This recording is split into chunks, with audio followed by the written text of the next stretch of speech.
खानापूर तालुक्यातील छोटंसं बिडी गाव नेहमीसारखं शांत होतं। घरातून मुलांच्या खेळण्याचा आवाज येत होता, पण कुणालाही कल्पना नव्हती की काही क्षणात या गावात दुहेरी हत्याकांड घडणार आहे, जे संपूर्ण जिल्ह्याला हादरवून सोडेल। या गावातच राहत होती रेश्मा तिरवीर, वय फक्त 29, साधी, शांत, पण मनाने खूप जिवलग नाती जपणारी। आणि ह्याच गावात आनंद सुतारही राहायचा, वय 31। रेश्मा आणि आनंद हे दोघे एकाच गावातील राहणारे होते। ते फक्त गावकरीच नव्हते, तर लहानपणापासूनचे ते दोघे जीवश्च कंठस्थ मित्र देखील होते। गावात शाळा असो वा कॉलेज, एकत्र जाणं येणं, एकत्र हसणं, खेळणं आणि हळूहळू त्या मैत्रीचं रूपांतर प्रेमात झालं। कॉलेजच्या दिवसात दोघेही सगळ्यांपासून वेगळे असत। एकमेकांशिवाय त्यांचा दिवस सुरू होत नसे आणि संपतही नसे। गावकऱ्यांनाही त्यांच्या नात्याची थोडीशी जाणीव झाली होती, पण नियतीला काहीतरी वेगळंच मान्य होतं। काळ पुढे सरकला, दोघांनी आपापल्या कुटुंबाच्या इच्छेनुसार लग्न केलं। रेश्माचं लग्न गावातीलच शिवानंद सोबत झालं आणि आनंदचाही विवाह दुसऱ्या तरुणीशी ठरवण्यात आला।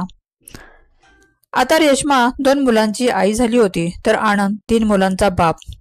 लग्नानंतर त्यांचं नातं तुटलं असं वाटलं, पण खरं तर ते प्रेमाचे धागे अजूनही शिल्लक होते। लग्नानंतरही त्यांचं एकमेकांवरचं आकर्षण अजूनही संपलेलं नव्हतं। गुप्त भेटी, लपून छपून चाललेले संबंध, पण हळूहळू हे नातं अनैतिकतेच्या जाळ्यात अडकलं गेलं।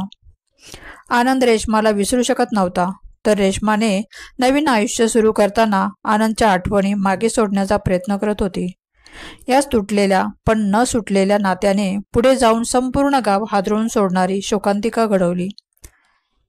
रेश्माचा पती शिवानंद याला पत्नीच्या वागण्यात बदल जाणवू लागली।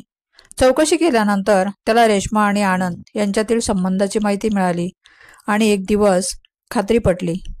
धक्का बसलेला शिवानंद थेट नंदगड पोलीस ठाण्यात गेला आणि तक्रार दाखल केली। तक्रारीनंतर पोलिसांनी आनंदला ताब्यात घेतलं, त्याला समज दिली आणि सोडूनही दिलं। पण यानंतरही परिस्थिती थांबली नाही, उलट आनंदचं वेळ वाढतच गेलं। मात्र त्यानंतरही आनंद सतत रेश्माचा पाठलाग करत होता। शिवानंद घरात नसताना तो रेश्माला घरी भेटण्यासाठी प्रयत्न करत असे। रेश्माने ठामपणे आनंदला नकार दिला, पण आनंद ते स्वीकारायला तयार नव्हता। तोच राग, तीच चीड आणि मनात पेटलेलं वेड। शिवानंदने तक्रार केल्यामुळे हाच राग मनात धरून गुरुवारी रात्री आनंद रेश्माला भेटण्यासाठी घरात गेला। 14 ऑगस्ट 2025 रोजी रेश्मा घरात एकटीच होती। तो तिला समजावू लागला, नातं पुन्हा सुरू ठेवण्यासाठी विनवणी करू लागला, पण रेश्माने स्पष्ट शब्दात सांगितलं, हे सगळं आता संपलंय। आणि एवढंच ऐकून आनंद संतापला। क्षणात त्याने चाकू बाहेर काढला, रेश्मावर सलग वार सुरू केले। 1, 2, 3 थेट 9 वेळा। रेश्मा रक्ताच्या थारोळ्यात कोसळली।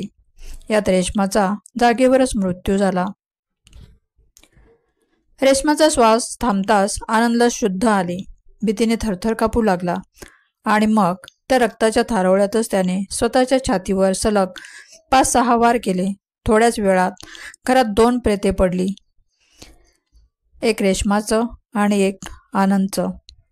संपूर्ण गाव हादरलं। लोकांनी लगेच पोलिसांना खबर दिली।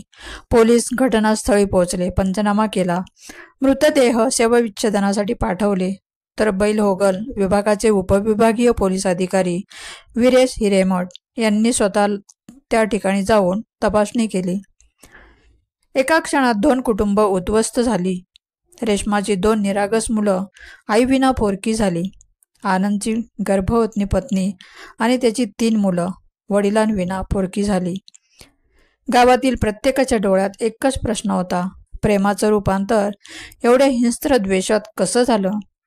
रेश्मा आणि आनंद यांच्या चुकीच्या निर्णयामुळे आज 5 मुलं अनाथ झाली आहेत। क्षणिक राग, चुकीचे नातेसंबंध आणि भावनांवर ताबा न ठेवल्यामुळे केवळ 2 व्यक्तींचे नव्हे, तर संपूर्ण कुटुंबाचे आयुष्य उद्ध्वस्त होऊ शकते।